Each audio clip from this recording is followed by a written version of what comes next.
Assalamu алейкум, урматтуу менин каналымдын көрүүчүлөрү. Сиздерди каналдан көргөндөн абдан кубанычтамын. Акыркы жаңылыктардан алсак, бүгүнкү күнү ошол көп аябай комментарийлер келди эле. Крокус Сити Холлдо эмне болду дегенчи, ким аны жасады деген сөздөр айтылды эле да. Орусияда негизи эмне болуп атат, акыркы жаңылыктар кандай болуп атат? Акыркы жаңылыктарды карасак, негизи ушул 8 мартта эле Америка Штаттарынын элчилиги Орусияда ошол Орусиядан Америка Штат жарандарды тез чыгып кеткиле деген, анткени кандайдыр бир теракттар коркунучу күчөп атат, теракттар сөзсүз болот деп.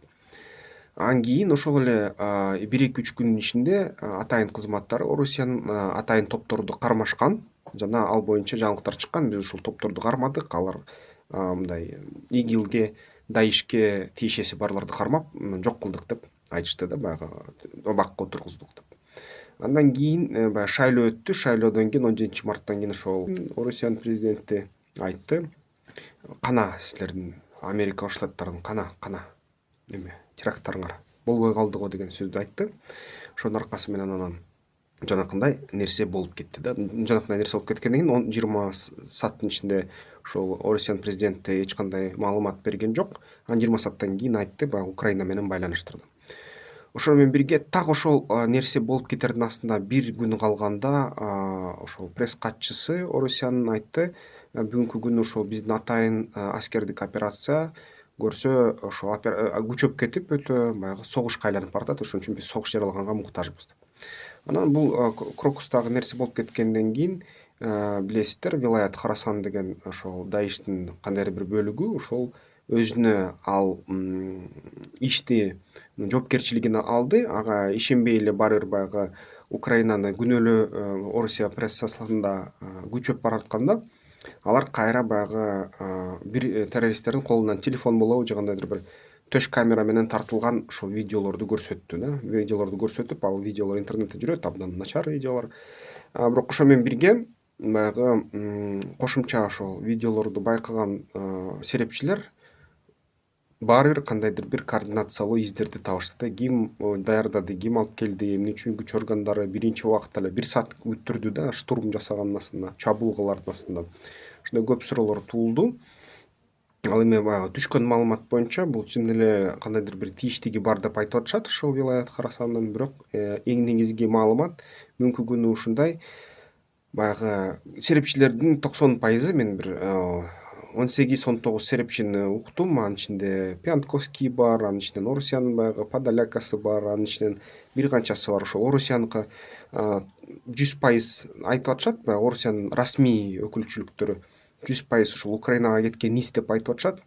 Баягы Украинанын блогерлери жана нейтралдуу ортодо турган блогерлердин 90% бул деген баягы, эгерде эстесеңер, Советтер Союзунда алгачкы жолу ошол ислам терроризми 80-60 жылдары ойлонуп табылгандагы ишке киргизилген деп айтылат. 60-80 жылдар алгачкы.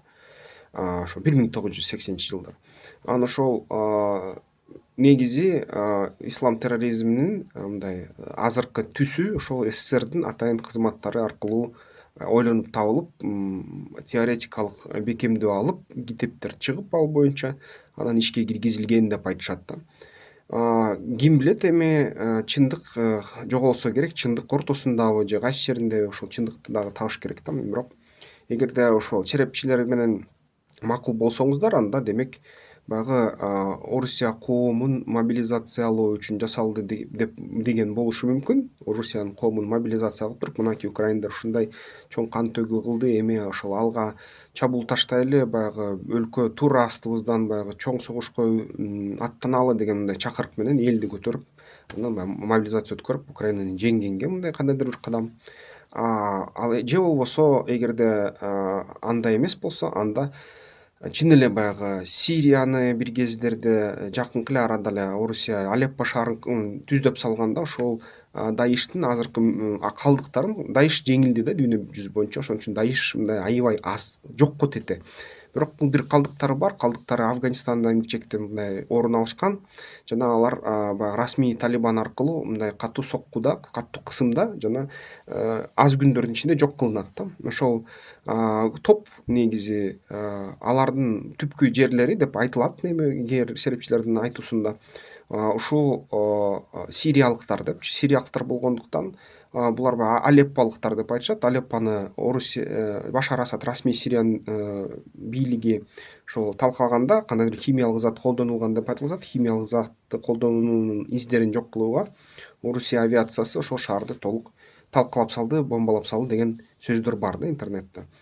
Анан ошонун эгерде калдыктар болсо, анда алар ушуну уюштурушу мүмкүн, бирок аны уюштурганда дагы анда Орусиянын ички коопсуздук күчтөрү ушунчалык алсызбы деген суроону жаратат. Ошон үчүн буга ишенич аз. Ички коопсуздук күчтөрү Орусияныкы балким баягы дүйнөдөгү эң мыкты мамлекеттегидей эмес, бирок бүгүнкү күнү аябай эле эффективдүү, аябай эле күчтүү да ички Орусиянын коопсуздук органдары. Же болбосо ошол органдардын ортосунда кандайдыр бир балким тирешүү бар. Балким ошол атайын кызматтар бүгүнкү күнү чын эле Орусиянын бийлигин алмаштырганга жол алып атышат. Ошон үчүн бири бири менен атаандашып, бири бирине ушундай иштерди жасап, же болбосо баягы коопсуздукту азайтып, азыркы кездеги саясий пикирди, элдин саясий пикирин жаңы кандидатка даярдап жатышат. Балким ал болушу ыктымал деп айтып атышат да эми серепчилер. Анын баарын чындыгын кайдан билсек болот? Кантип ал нерсе ишке ашат, анан кантип ал нерсе чын эле чындыкка келет, ушуну байкаш эле мындай мүмкүнчүлүгүбүз бар, байкай эле көрөлү. Бирок эми акыркы жаңылыктардан тийип өтсөк, акыркы жаңылыктарда билесиңер, Украинага Линдси Грэм келиптир, дагы бир нече ушул баягы Салливан деген сенаторлор келип, Украинага биз силерге дагы 300 миллиард доллар кошобуз, бирок Орусиянын баягы күйүүчү май иштетүүчү заводдорун аткылабагыла, эндемесе баягы күйүүчү майга бензиндин баасы өсүп атат, бензиндин баасы өссө биздин баягы Байденди шайлабай коет деген сөздөрдү айтты имиш да. Бул Пянтковский мисалы үчүн ушундай аналитик айтат ал нерсени көп. Анан ошол айтылган соң украиналыктар бир күн утушту, бир керек болсо бир күн баягы Белгородду аткылабаган күн болду, баягы РДКны токтотуп, анан НПЗларды аткылабаган күн болду. Анан бир күн өтөр менен Нью-Йорк Таймс гезити жазып чыкты да, ушундай сенаторлор келди, Украинаны суранды, Орусияны атпагыла, шайлообузга тоскоол кылып атасыңар деп айтты деген расмий маалымат чыгары менен Украина огой бетер кайра башка ошол нефть иштетүүчү заводдорун кайра аткылай баштады да, ушундай нерсе болду. Бул деген Украина мындайын айтканда сенаторлордун сөзүнө баш ийбей койду. Көрсө сенаторлор айтып аткан 300 миллион доллар жанакы ансыз деле бериле турган жардамдын ичинде болчу экен. Биринчиден, экинчиден эмки чекте Америка Кошмо Штаттарынан бүт убада берилген каржылык жардам келе элек. Анан эмки чекти ошол Америка Кошмо Штаттары өзүнүн акчаларын жана жабдыктарын кармап турат. Бир гана баягы мурунку поставкалар тынбай келип атат. Бул баягы убада берилген жана ага бүт документтер тиешелүү түрдө жазылган ошол Патриот ракеталары, ПВО ракеталары келип атыптыр да. Анан көбүнчө азыр жардам бир гана евро биримдик аркылуу ушул Франция, бирок эң көп жардам ушул Чехия мурунку президенти генерал Петр Павелдин жардамы менен ошол снаряддар келип атат. 300 миң снаряд кирип атат азыр. Украинага кирип, складтарга кирип, акыркы 2 күн Украина аябай интенсивдүү фронтто артиллерияны колдоно баштаптыр да. Анан ушул Украинанын эң баштыгыбы, Украинанын Америка Кошмо Штаттарынын бүт коюлган талаптарына каршы чыкканыбы, буну ушинтип өзүңөр комментарийге жазсаңар болот. Демек бүгүнкү күнү ушул Америка Кошмо Штаттары аябай өзүнүн бетин жоготуп алды да, эл аралык дипломатияда жана ошол Украинага болгон таасирин жоготуп баратат. Бүгүнкү күнү ошол таасирди колуна Макрон алып атат, Германия Шольц алып атат. Ошол евро биримдик өзүнүн ушундай канатынын астына, кучагынын астына Украинаны акырындап алып жатат да. Бүгүн абал ушундай. Евро биримдиктин жалпы бириккен каражаттары Америка Кошмо Штаттарынын каражаттары менен мындай теңме тең. Ошон үчүн эгерде евро биримдик Украинаны колго алса, анда кайра эле Украинанын кандайдыр бир орточо шанстары көтөрүлүп жатат да Орусияга туруштук берүүгө.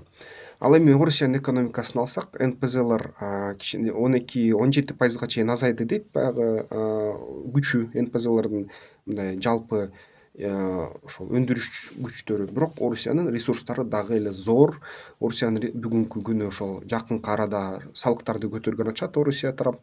Жана алар жыйнап аткан бюджеттик жана башка акчалар бир топ жана жетиштүү деп эсептесе болот. Ошон үчүн Орусиянын дагы күчү, эмгичекти мындай эч кандай согушту бүгүн эртең токтотуп ийет деген сөзгө алып келбейт да, ошол экономисттердин ою боюнча.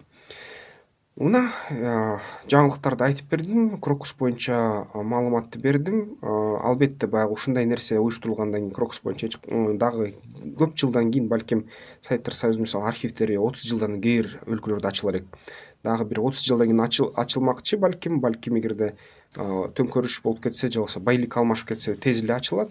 Ал архивдер азырынча эч кандай маалымат, мындай тастыктоочу жана так айтуучу маалымат жок. Бул жалпы эле мен айткандарым бул серепчилердин үстүртөн кылган ой пикирлери да. Ошол анда эмесе эмки видеолордон көрүшкөнчө, эгерде каалооңуздар болсо каналды колдоп койсоңуздар болот.